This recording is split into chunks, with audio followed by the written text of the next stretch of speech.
আলহামদুলিল্লাহ আলহামদুলিল্লাহ, অনেক দিনের একটা ইচ্ছে ছিল আমার আম্মুর। আলহামদুলিল্লাহ সেই স্বপ্নটা আমরা দুজনে আজকে পূর্ণ করে দিলাম। প্রতিটা মায়েরই একটা ইচ্ছে থাকে নিজের সন্তানের কাছ থেকে কোনো কিছু পাওয়ার, আর প্রতিটা সন্তানেরও একটা ইচ্ছে থাকে মা বাবার ইচ্ছা পূর্ণ করার। অবশেষে সেই ইচ্ছাটা আজকে সত্যি হয়ে গেল। তো হ্যালো এভরিওয়ান, আসসালামু আলাইকুম। কেমন আছেন সবাই? আশা করছি ভালো। প্রতিদিনের মতো একটা ডেইলি ব্লগ নিয়ে আপনাদের সাথে হাজির হয়ে গেলাম আমি ঢাকা সাভার থেকে। আপনারা কোথা থেকে অবশ্যই কমেন্ট করে জানাবেন। আপনারা যে ভিডিওটা দেখছেন এই ভিডিওটা ঈদের আগের দিনের একটা ভিডিও। আমি সময়ের অভাবে ভিডিওটা এডিট করতে পারি না, এই জন্য শেয়ারও করতে পারি না। আজকে একটু হাতে সময় পাইলাম, ভাবলাম যে আপনাদের সাথে শেয়ার করি, আপনাদের ভালো লাগবে ইনশাআল্লাহ। এই যে দেখেন আমার আম্মুকে নিয়ে আমি একটু বাহিরে যাচ্ছিলাম, আর আমার হাজবেন্ড আগে গিয়েছিল। সে যাওয়ার পরে আমাকে ফোন দিয়েছে। যাওয়ার পথে আপনাদের একটা গরুর হাট দেখায়। এটা হচ্ছে কুরবানি ঈদের যে হাটটা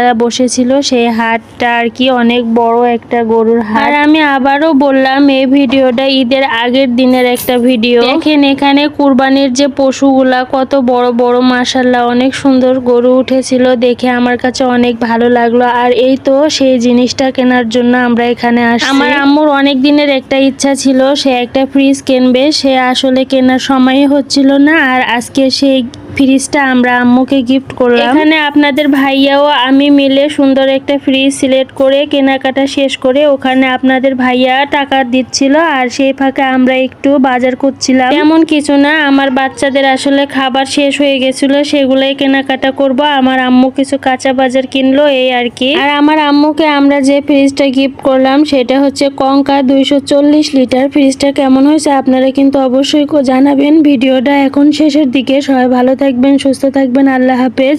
আর এখানে আমার বাচ্চাদের জন্য কিছু কোয়েল পাখির ডিম কেনাকাটা করছিলাম, আর দেখেন শেষে বৃষ্টিও চলে আসলো।